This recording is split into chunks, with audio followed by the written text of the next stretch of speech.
북한이 엿새 만에 발사체를 발사하자 민주당은 북미 비핵화 실무 협상에 도움이 안 된다며 북한에 강한 유감을 표명했습니다. 반면 야당은 문재인 정부의 대북 정책이 이 같은 사태를 불러왔다고 비판했는데요. 국회 취재기자 연결하겠습니다. 구아림 기자.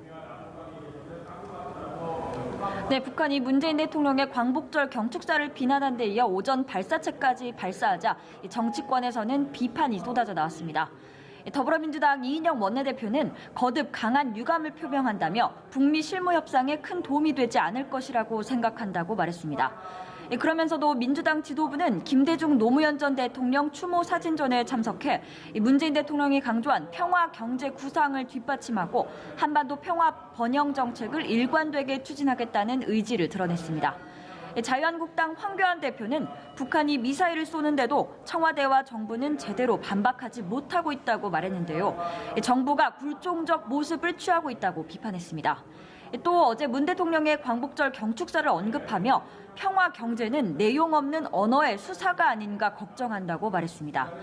또 국회 외교통일위원장인 자유한국당 윤상현 의원은 대놓고 통미 원남하겠다는 것이라며 북한은 미국과 실무 협상을 앞두고 있는 상황에서 협상력을 높이겠다는 의도라고 해석했습니다. 바른미래당 오신환 원내대표도 문재인 정부의 대화 지상주의가 통미 봉남을 넘어 대한민국을 배제하는 통미 배남을 불러왔다고 비판했고, 정부는 북한의 도발과 대화 거부도 한반도 프로세스의 일환인지 답해야 한다고 촉구했습니다. 네, 조국 법무부 장관 후보자를 둘러싼 각종 의혹이 알려지고 있습니다. 인사청문회를 앞두고 긴장감이 높아지고 있다고요?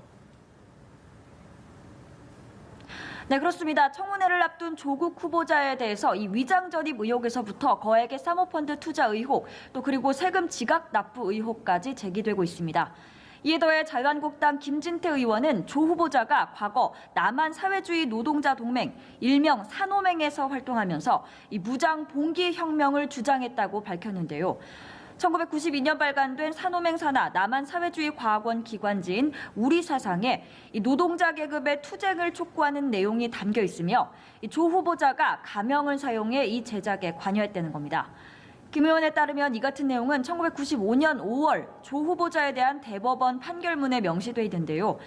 조 후보자는 출근길 취재진의 질문에 언론에서 여러 비판과 의혹을 제기하는 것을 잘 알고 있다며 국회에 가서 소상하고 진솔하게 답변드리겠다고 밝혔습니다.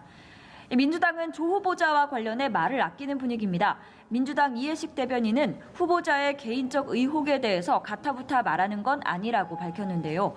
야당의 의혹 제기는 색깔론을 동원한 흠집내기라고 비판해온 만큼 침묵으로 조 후보자를 방어하는 것으로 풀이됩니다. 아직 조 후보자의 청문회 일정은 정해지지 않았습니다. 청문 전국의 긴장감은 점점 더 고조될 것으로 전망됩니다. 지금까지 국회에서 전해드렸습니다.